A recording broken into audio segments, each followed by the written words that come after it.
Everyone, this is Ravi Jha. आप सभी का स्वागत है आपके चैनल टारगेट फॉर आईक्यू में। जैसा कि हम सभी जान रहे हैं कि झारखंड लोक सेवा आयोग के द्वारा पीसीएसजे के एग्जाम शेड्यूल को ऑलरेडी नोटिफाई किया जा चुका है और अगर कार्यक्रम में कोई भी चेंज नहीं हुआ तो आगामी 10 मार्च को उसका एग्जाम कंडक्ट होगा। अगर हम झारखंड पीसीएसजे को ओवरऑल देखते हैं तो इसका सिलेबस कोई बहुत ज़्यादा नहीं है। इसके अंदर आपको लॉ के 5 सब्जेक्ट देखने को मिलते हैं, लाइक आपका इंडियन कॉन्ट्रैक्ट एक्ट हो गया, आपका सीपीसी हो गया, सीआरपीसी हो गया, एविडेंस हो गया और आमतौर पे आपका आईपीसी हो गया। अपार्ट फ्रॉम दैट अगर हम इसके दूसरे पहलू की तरफ देखें तो वहां पर आपको जीके और जीएस जैसे सब्जेक्ट भी देखने को मिलते हैं।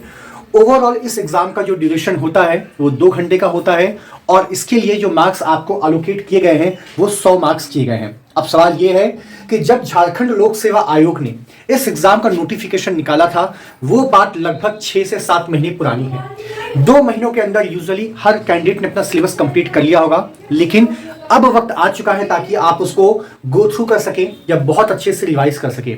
द रीजन इज दैट कि इस एग्जाम में कैंडिडेट की संख्या बहुत ही ज्यादा होगी। उसके 2 कारण हैं। कारण नंबर 1 कि हर वह कैंडिडेट जो दुर्भाग्यवश या किसी कारणवश यूपी, उत्तराखंड और बिहार में अपनी पोजीशन को सिक्योर नहीं कर सके वो कैंडिडेट भी यहां पर आपको देखने को मिलेंगे। दूसरी बात ये कि इसका जो सिलेबस है वो कोई बहुत ज़्यादा नहीं है और तीसरी बात ये कि यहाँ पर नेगेटिव मार्किंग का कोई प्रावधान फिलहाल अभी तक नहीं है।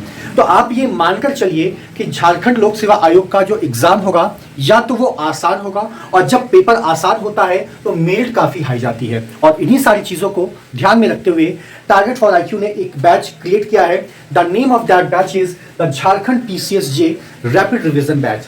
इस बैच का जो ड्यूरेशन होगा वो लगभग 1 महीने का होगा या till the competition of your exam.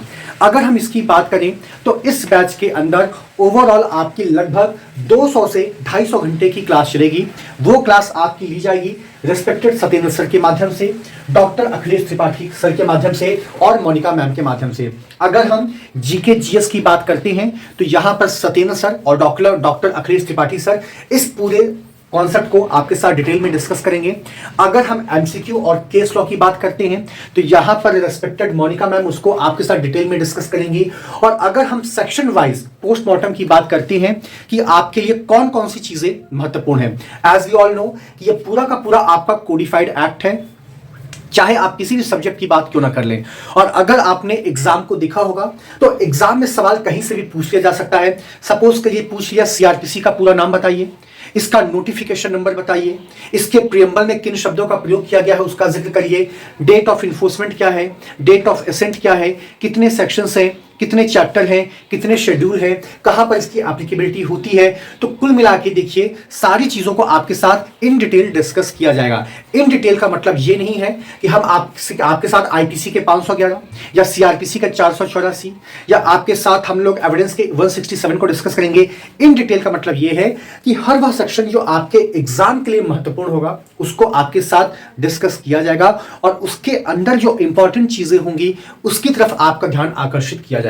और ये बैच ऑलरेडी आपका 8 फरवरी से शुरू हो चुका है। अगर आप इस बैच में एनरोल करना चाहते हैं तो टारगेट फॉर आईक्यू के ऑफिशियल नंबर पे आप संपर्क करके इस बैच को एनरोल कर सकते हैं। और अगर मैं गलत नहीं हूं तो इस बैच का ड्यूरेशन लगभग आपका 8 मास तक लगातार चलता रहेगा। और हम सभी यानी कि जितनी भी यहाँ पर फैकल्टी का जिक्र मैंने किया है ये हम सभी की कलेक्टिव रिस्पॉन्सिबिलिटी है कि हर वह चीज़ जो आपके एग्जाम के दृष्टिकोण से महत्वपूर्ण है उसको आपके साथ जरूर शेयर करना। Thank you so much to all of you for all your love and support to the team of Target for IQ. Thank you so much.